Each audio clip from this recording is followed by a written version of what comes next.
also says actually the communication skills are also really important because the things like the abilities that you can illustrate more professional things in a simple way is really important when it comes to you need to communicate with others that are not in your field. And as the actuary works involves a lot of numbers, the attention to detail is also very important. And the last thing that is important is the self-learning ability. As becoming an actuary is a long journey and requires a lot of exams or e-learning something. So the self-learning ability is quite important when it comes to becoming an actuary. And if you are a sell-side analyst, most of the time you need to present stock pitches or industry updates to the client. But if on the other hand, if you are a buy-side analyst, then most of the time you only make stock recommendation to your own fund manager. And at this stage of the career, some analysts they will choose to stay at a company, and maybe after 5 years they will become the head of the research team, or they will become a senior analyst. But some they choose to leave the company and raise their own fund, and it's what Vincent did last year. People there think that climbing over to someone else's body is quite normal, and they're like cold-blooded even until now he thinks. So you don't think this kind of a competitive environment fits him, so he there rejected the offer. And also the computer skills that he learned in studying MIS or something related is like no longer used right now because the technology has advanced throughout these 30 years like rapidly. So the skills that he learned in university are no longer used. And also, he mentioned that one of the challenges he faced in work is that during the Asian financial crisis, they have to wake up at 6 a.m. and at 7 a.m. they have to start to work at their office. During work time, they have to have meetings, training with their clients, like to update the latest news to them, and then relax. And the most important job work is author investment reports, and sometimes they have to attend earnings call. So at 6 p.m. they are allowed to get to work. But usually, every time, whenever they cannot finish their investment report, it is required that they have to work overtime until maybe 9 or 10 p.m. And the next day, they have to wake up at 6 a.m. to follow up the latest news. And I think it's quite tough. And they suggest that we should be good enough in Python, R, and SQL if we want to enter the field. And all of them, of course, have encountered different difficulties through their stages of life. And the two professors said that the main problem they met when they encountered these fields is mainly on writing their theses.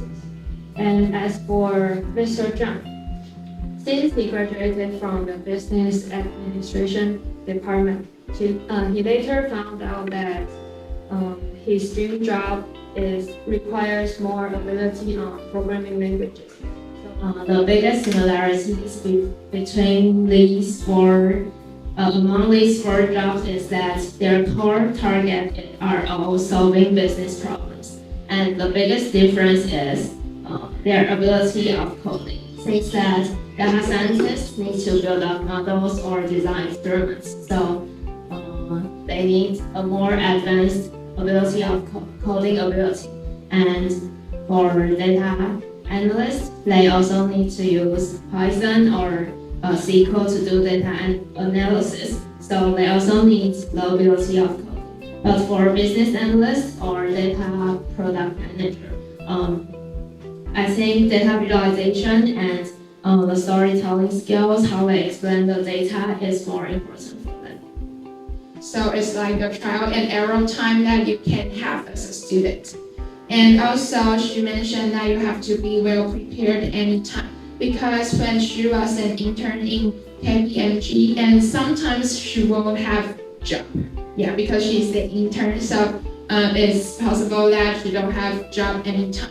And when she have a leisure time in the work, she will start to like browse the manual on the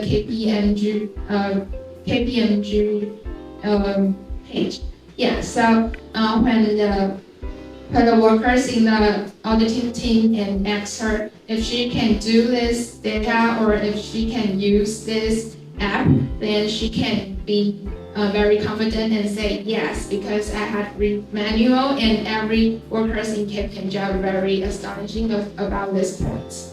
If you have enough PM, you will actually divide them into maybe Android or iOS, and maybe aim to some. And maybe if it gets larger, maybe you will only be responsible to one interfaces or some kind of buttons or something like that, which is quite interesting. But however, there's also another senior product manager that will be in charge of the whole project, and we call that person product owner or the so-called product lead.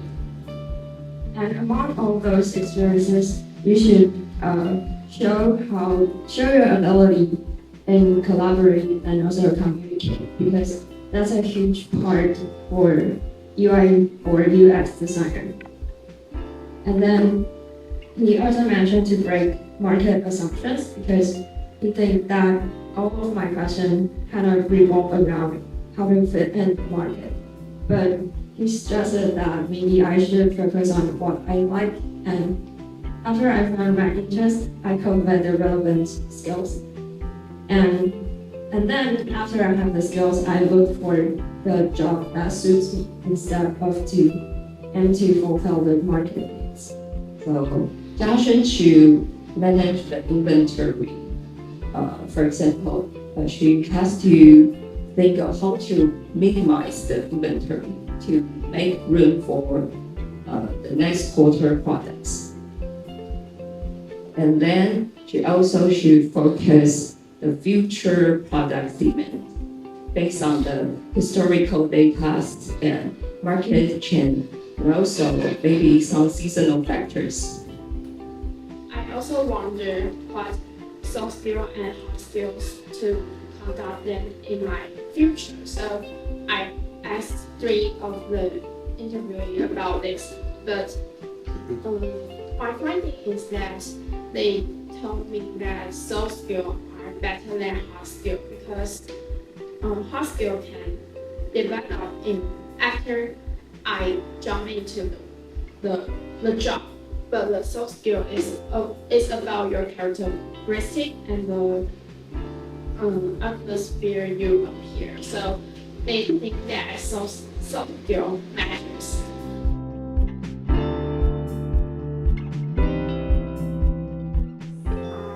I did area that already have the ChatGPT, but as I'm doing the homework, I found out that most of the time, and actually all the time, the ChatGPT can do 100% what I want to do.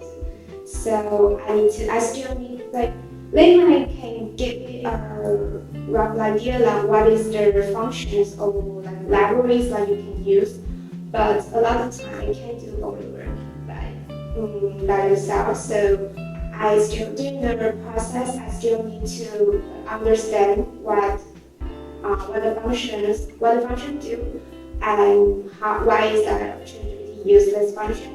I think the guidance, because I think the market expectation is really high for the next quarter, but only I think they might like 37.5 billion for the next quarter. I think it's aligned with most of the sell side expectation, but for some of the buy sides, they have a much higher expectation. So we can see the stock price just a little bit decrease, I think 1 or 2% after the earnings call. I think overall the long-term outlook of the VPI is still remain very strong. Yeah, that's my opinion on the earnings call. In practice, we will not dig into some type of the industry, and in classes will like mainly focus about the knowledge like the financing model, but we will not use it in the report right now we are doing. Because like just what I said above, in the recent project in STP, I evaluated a company which is in the medical field called Onyx, and I think that because this market is relatively closed for the public, so I think there's so much things that I can understand and figure out. Yeah. Because Agear is a company combining AI technology and marketing industry, and the current graduation project I'm working on is focusing on the AI language model. So I think I have enough experience and enough knowledge in the AI trend. And I also have the experiences working as a leadership role in the NCCU Digital Marketing Club. So through the coursework or the project in the clubs, I have gained a lot of experiences and knowledges in marketing. So I'm currently position as the data analytics lab. I'm mainly responsible for being the teaching assistant for a project, and my project topic is real estate. So I oversee 3 groups for completing this project, and the other responsibility is I have to liaise with enterprises to seek for potential opportunity for collaborating with us on business project. Try to convey my opinions, like organize them into the bullet points, and try to convince them why I think that way and why it's not workable in your way. And they are trying to do the same thing to me. So I think with the conflicts with different points of view, and then we'll make out the combination, and that is our final result. He doesn't teach anything. He just wants us to find the data ourselves and do all the analysis by ourselves. And I think it's very cool. And recently we're doing the topic of analyzing the student score by their family background. Something like whether the students live with his family or live apart with his family, or something like whether they live in the urban area or the rural area, something like this. Yes, and we're now doing the analysis. And because for this courses, we're facing a lot of different data, including the categorical data and some continuous data. And in our courses, maybe we would not be taught of how to deal with this kind of data. So I really my work actually involved in a lot of aspects. For example, one of our things is to help workshops and these different kind of community activities. So I think in these activities we'll try to come up with different ideas, try to come up with different ideas about our workshops. For example, we have to consider what kind of learning does these organizations need right now, and also what kind of activities could help these organizations interacting with each other more. I would like to describe myself in 3 elements. The first is creativity, and the second is high productivity, and lastly is strong motivation. As a member of VNCCU Voice Radio, I have hosted 30 episodes across different topics, ranging from musical history to college life.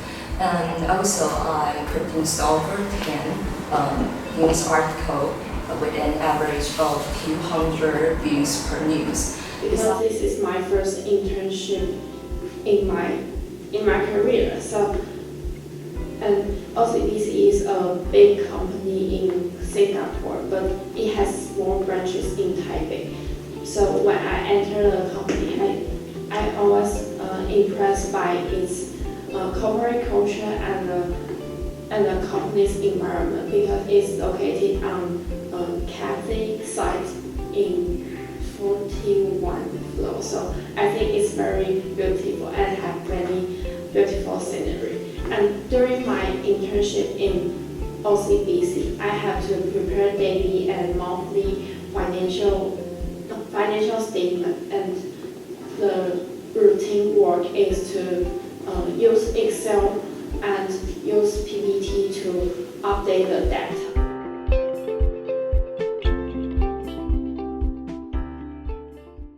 So courses like data structure, learning from big data, and regression analysis, I have gained a solid foundation on data analysis.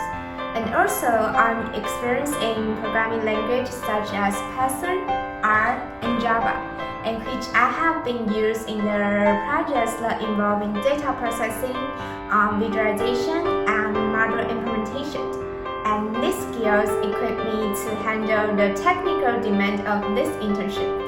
And today I'm filming this video to show my strong motivation and candidacy for a KGI equity research intern.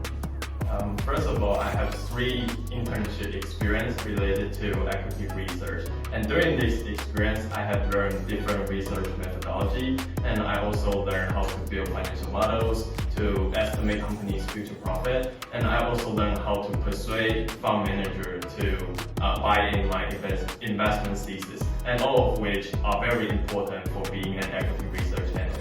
I've taken several courses including financial management and investment, which build my foundations in financial knowledge. I also participated in NCCU Financial Investment and Industry Research Club to further explore investments and industrial analysis, which are great tools for my financial investments and future career.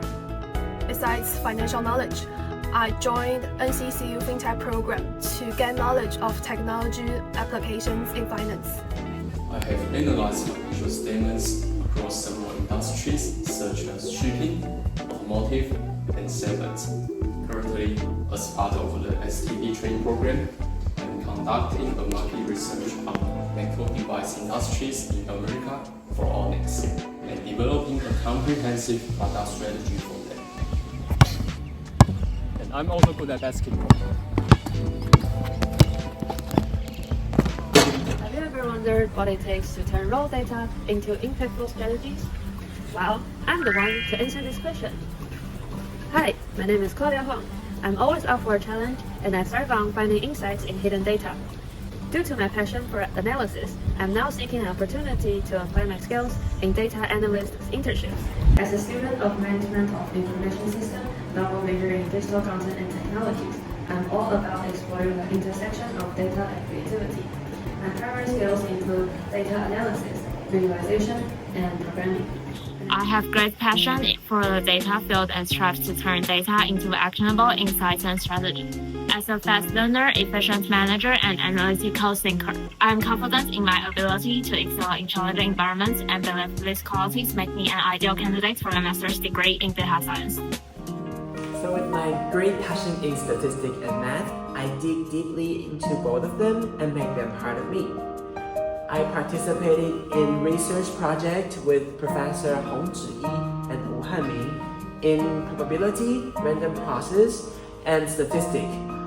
Moreover, with my strong coding skills, I can build up different statistical or mathematical models, and have already published a journal in Springer, which is about the seat distribution in the American Congress in probability measure.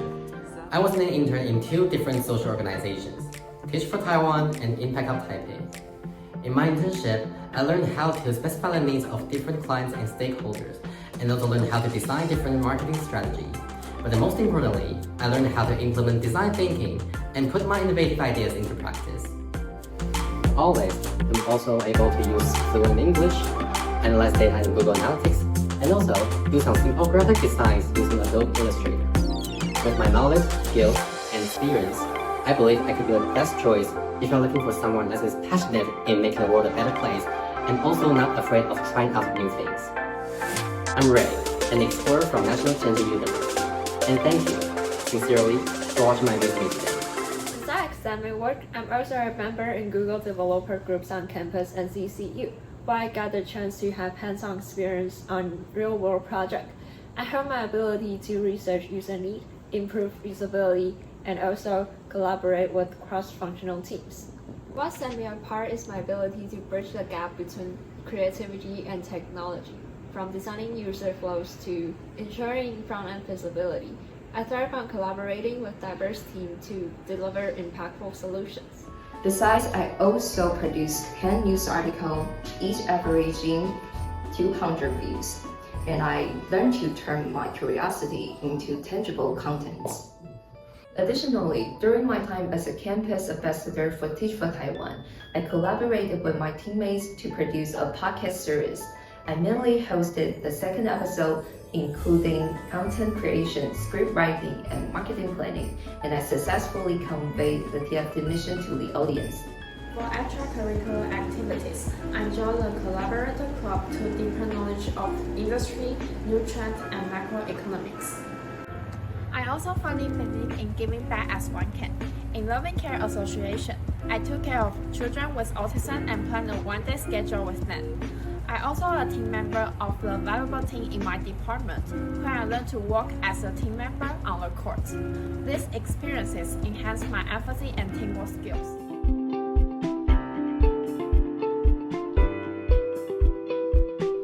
We also anticipate the potential synergy from the acquisition could enhance our market position and reinforce our leadership within the gaming industry and leveraging the company's talents and technological capabilities. Right, so basically with use, because our company is a listed company, so I think it's much easier to do the valuation. And so first of all, we'll use the PE valuation method to kind of evaluate our company value, and we can see that our company historical EPS in the past 3 years was around 3.4 to 3.7 and 3.8, and the consensus predict that our company EPS will continue to grow to 4.2 to the next 2 years, which is 2023 and 2024. And our participant will be the representative of both company. For us, Uni President Company, we have Leo, and we have the participant Agnes, and the meeting taker Joanna. And for the Careful team, can you quickly introduce the representative of yours? Thank you. Valuation in a range of 48 to 50 billion might be slightly overestimated, since that Uni President has the advantage of including various business like convenience store, food and beverage brands, and logistics services, as you mentioned. So I think these advantages could be a great opportunity to result in a win-win solution for both sides. But we're also open to a deeper discussion of the data and maybe the valuation models as a mutually acceptable solution. And our team can re-evaluate based on the additional information required. But we still hope to see the price align more closely to our current range.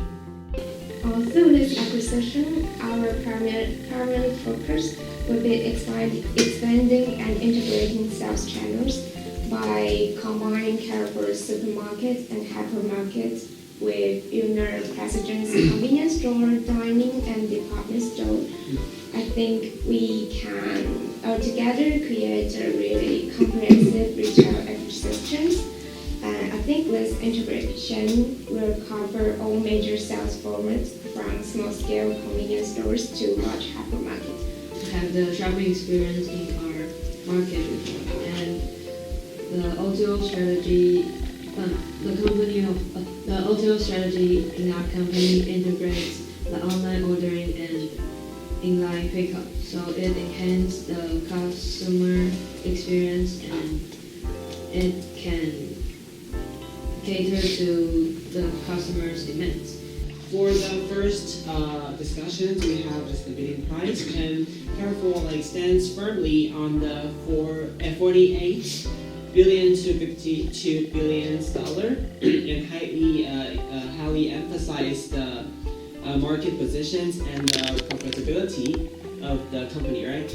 And for our side's uni president stands on the 36 billion to 39 billion NT dollar, but like we're open to more discussion and re-evaluations based on the additional information that you just provided.